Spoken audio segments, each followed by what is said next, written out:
Menarik memang. Namun hentakan irama musik tradisional ini begitu menggoda untuk dilewatkan.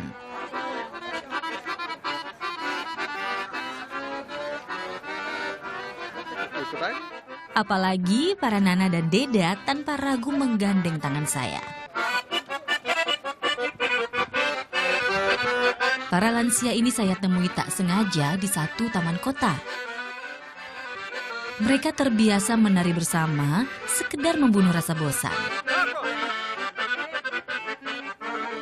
Awalnya saya ragu untuk bergabung, khawatir hijab yang saya kenakan akan menjadi penghalang.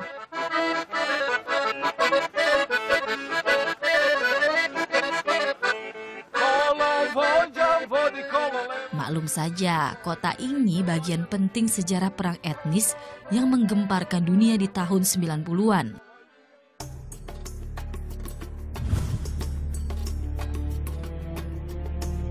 Pasca wafatnya pemimpin besar Yugoslavia, Jenderal Josip Broz Tito, kawasan Balkan Tengah memanas.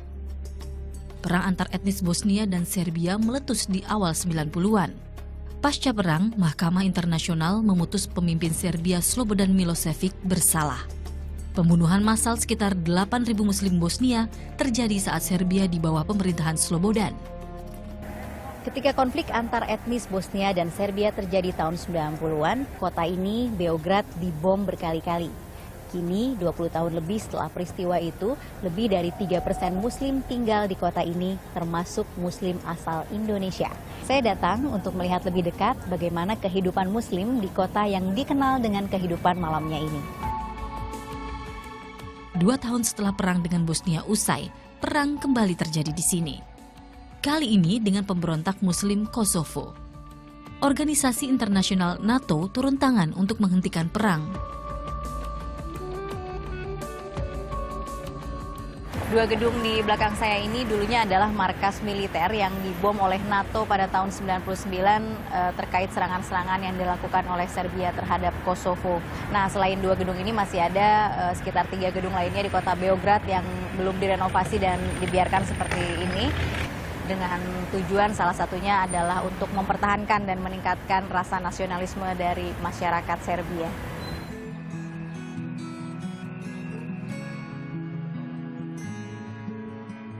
Beograd yang pernah porak-poranda ini kenyataannya memberi peluang bagi sebagian pendatang.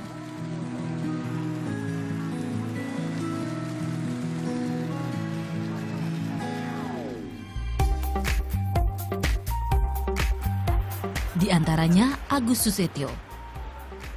Sosok ini tak asing bagi 92 warga negara Indonesia yang tinggal di Serbia. Tak heran karena Agus adalah pemilik restoran Indonesia pertama dan satu-satunya di Beograd. Berbekal pendidikan sekolah perhotelan di Yota Bakti, Yogyakarta, dan pengalaman sebagai koki kapal pesiar selama 7 tahun, Agus mantap menjalankan usahanya. Ini Mas Agus emang biasanya belanja sendiri ya? Saya suka kalau belanja di yang tradisional market kayak gini karena lebih fresh dan kita lebih banyak pilihan. Jadi memastikan sendiri, belanja sendiri supaya memastikan kualitasnya oke ya nanti ya rasa masakannya ya. Bapak mertua Agus, Branislav Milošević, warga negara Serbia. Meski berbeda etnis dan agama, Branislav sangat menyayangi menantunya ini. What do you think of Agus? Is he nice?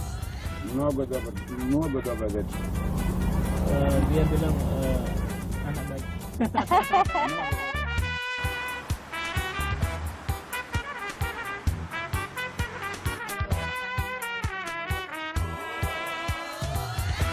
Agus tak membubuhkan label halal secara khusus pada rumah makannya.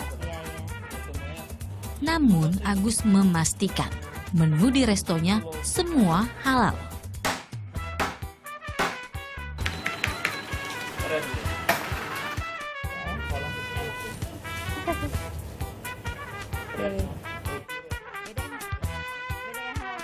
Nah, ini adalah salah satu dari sekitar 3 toko daging halal yang ada di Beograd. Nah, tuh bisa lihat nggak ada tanda halal produk.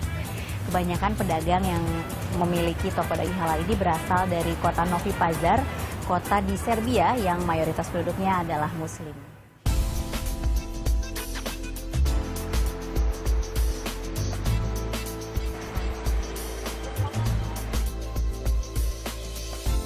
Terletak di jantung kota Beograd, Indoresto mencoba peruntungannya sejak tahun 2012.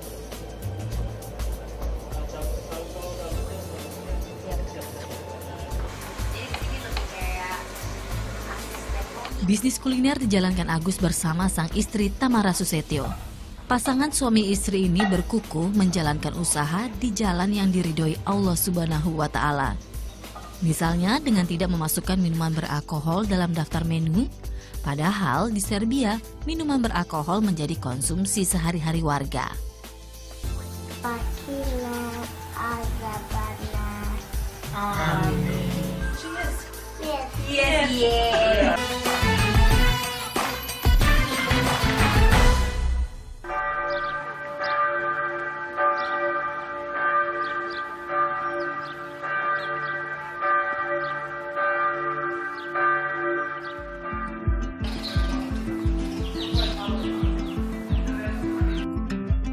Bagi warga negara Indonesia, keberadaan Indoresto tentu sangat istimewa.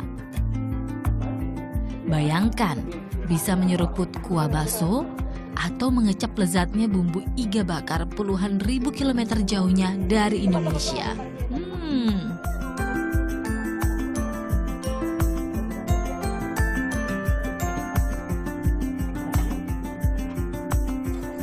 Keteguhan Agus dalam menjalankan restoran secara Islami tak lepas dari peran dan dukungan Tamara. Perempuan berdarah Serbia ini dikenal Agus saat mereka sama-sama bekerja di kapal pesiar. Mereka berteman, saling jatuh cinta, dan kemudian menikah. After he married, he was a coffee I think. But you still love him. Of course. I remember how it was nice when he was romantic, but I still love him. Okay. Interesting story. Now I want to go around Beograd first, but I will come to your place. Is that okay? To find out more story and I want to know the story. You become mu'alaf. Is that okay? Yes, very okay.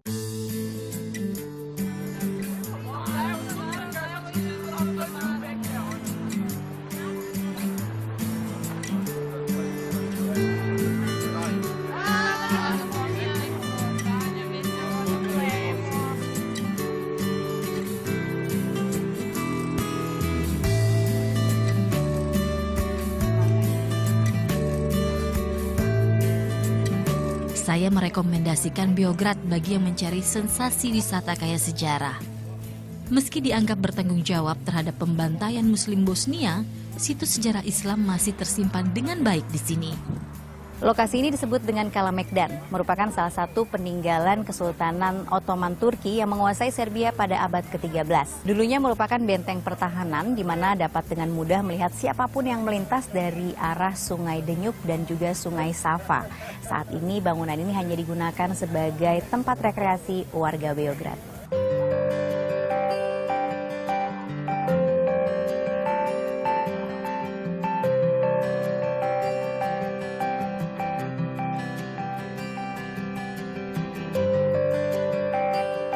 Situs sejarah Islam lainnya adalah Masjid Baikrali. Masjid ini merupakan warisan Kesultanan Turki saat menjadi penguasa negeri. Masjid dua lantai ini menyimpan ornamen khas Turki yang terawat. Masjid yang dibangun pada abad 17 ini pernah dijadikan gereja ketika kekuasaan Turki runtuh. Saat ini Bairakli merupakan masjid utama bagi 300 Muslim yang tinggal di Beograd.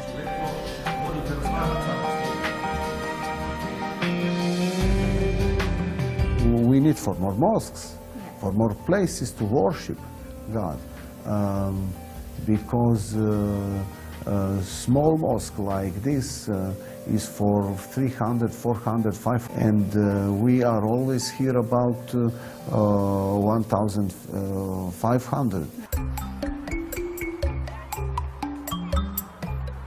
Di mata saya, kondisi Beograd jauh dari kesan menakutkan.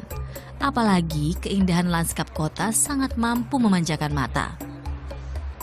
Beograd juga dipenuhi kafe-kafe, resto, dan berbagai tempat hiburan yang dapat diakses selama 24 jam. Masyarakatnya pun sangat ramah, jauh dari kesan menyimpan trauma akibat perang. Saya memenuhi janji mengunjungi kediaman rumah Agus dan Tamara yang tak jauh dari pusat kota.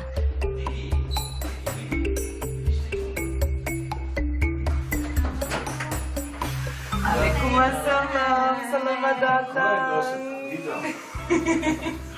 How are you? I'm fine, thank you. And you, Nadine, thanks, hi. Thank you. Mas. Apa kabar, Mbak Dewi? Sehat ya? Sehat. Alhamdulillah. Mari. Hey, can I come in? Yes, you can, yeah? Can I have candy also, bonbon? Yeah. Yes. Yes. Yeah. Keramahan khas Serbia termanifestasi dalam hidangan yang selalu hadir bagi para tamu. Si kecil Nadine, buah hati pasangan ini, turut menemani kami menyantap kudapan.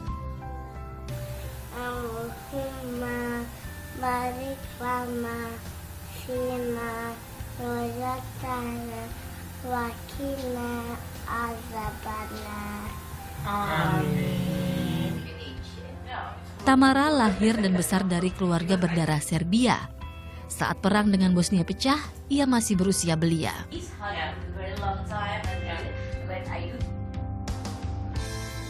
How was your childhood as you remember? I was 7, 8 years old when started war in Bosnia.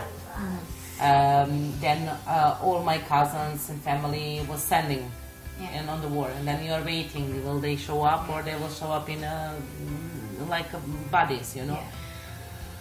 When that is finished, then after we didn't have what to eat. You didn't have bread, we didn't know what is chocolate, we didn't know what is candy, we didn't know what is banana, hot dog, because there is nothing to buy. Then you have in the morning 6 o'clock, mom and dad is waking you and say, okay, we have to go to stay in line because bread is coming today. And if you don't stay in line at 6 o'clock, at 8, you don't have bread today.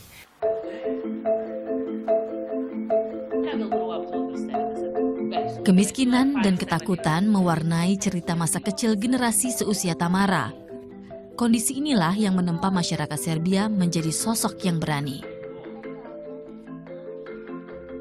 Keberanian yang sama pula lah yang membuat Tamara tak ragu memeluk Islam di tengah masyarakat Kristen Ortodoks. Keyakinannya akan Islam semakin mantap saat Tamara bertemu dengan Agus.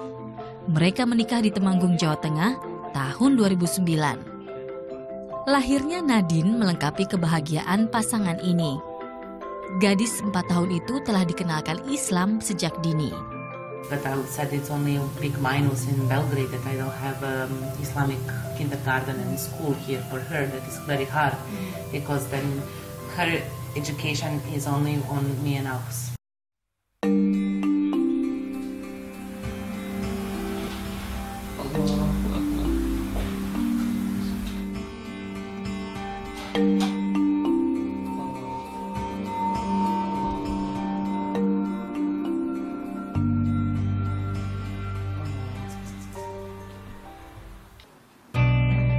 Kekhawatiran Tamara akan pendidikan Islam bisa jadi kekhawatiran keluarga Muslim lainnya di Beograd.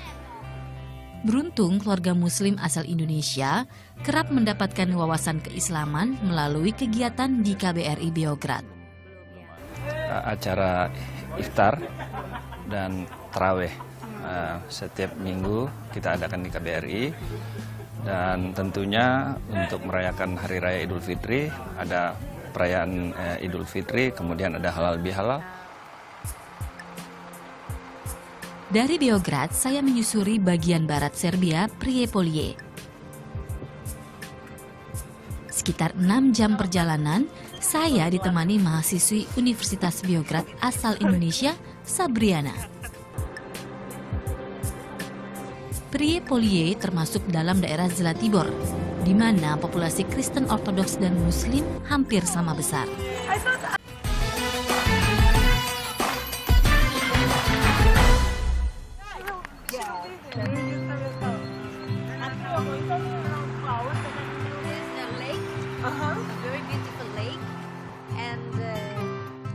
Sabriana dan Mirzeta Music bertemu saat keduanya berkampus di Beograd.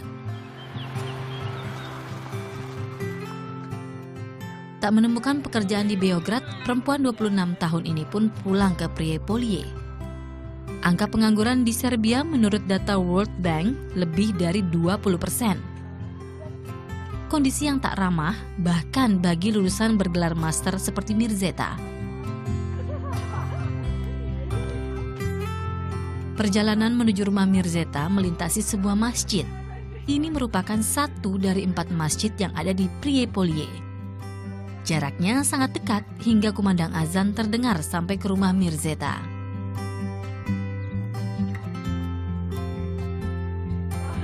I just want to walk. I like to see. Sambutan hangat khas Serbia membuat saya merasa bagian keluarga ini hanya dalam hitungan menit.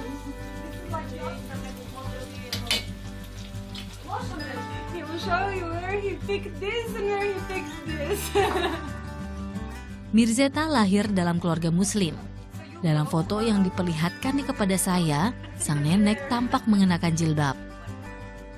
Meski beragama Islam, ritual ibadah tidak menjadi kebiasaan dalam keluarga besar Mirzeta. Di keluarga Mirzeta, hanya adik laki-lakinya lah yang menjalankan salat dan mengaji secara rutin.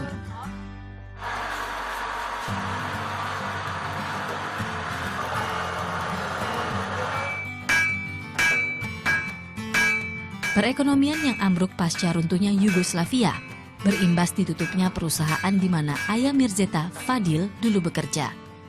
Lelaki ini pun banting setir menjadi tukang besi tempa. Ia membuat peralatan pertanian seperti parang atau kapak, kemudian dijual ke pasar.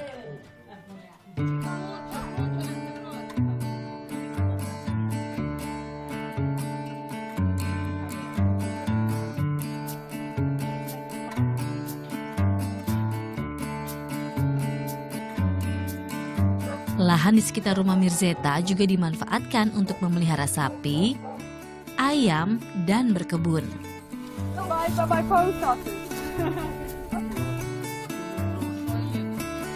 I heard it. No. So you plant like this and just leave it like that. Manage my life.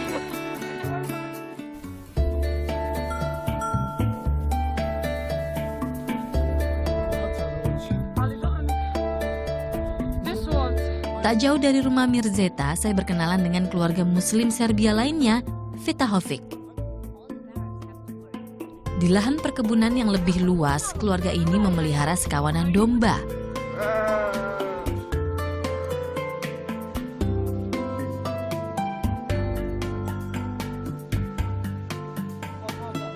Mereka juga menanam buah-buahan jenis beri, serta apel yang menjadi komoditi ekspor andalan Serbia. Sama seperti Mirzeta, keluarga Vitahovic terlahir Islam. Namun mereka juga tak menjalankan ritual keagamaan secara rutin.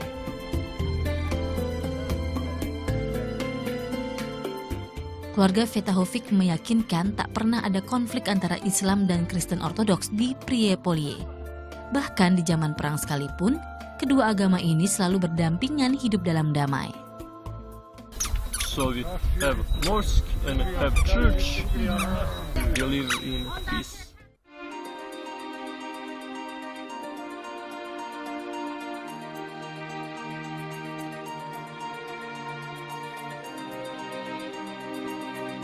Sebagai penutup kunjungan sehari saya di Prijepolje, Mirzeta berbagi cerita tentang konsep Tuhan dan keimanan yang diyakininya. I try to improve my life exactly from every religion because I was into, I still am. I am into learning more about Shiite Islam, Islam Shiite, that is Islam in Iran. Yeah. Sufism. Sufism. Yeah, Shia. Sufi Islam. Yeah. I am really, because I like Persian poetry, Rumi, Hafez. Yeah. I think Jalaluddin those are so deep thoughts. Yeah. And Buddhism, I am attracted to Buddhism also. So maybe this is, but to find everything what's best in all religions, that is somehow for me the answer. That is the way toward my spirituality and how I see my way towards God. At least this is for now. Who knows? Maybe some better knowledge will change me. Sebagai Muslim, saya tak merasa perlu menghakimi pemikiran Mirzeta. Kejujuran Mirzeta justru mengingatkan kita bahwa masih banyak ajaran Islam yang belum sampai, bahkan kepada mereka yang sudah memeluk Islam itu sendiri. Adalah kewajiban kita menyampaikan walau hanya satu ayat, sebagaimana sabda Nabi Muhammad SAW dalam hadisnya. Inilah ladang jihad bagi umat Islam yang sesungguhnya.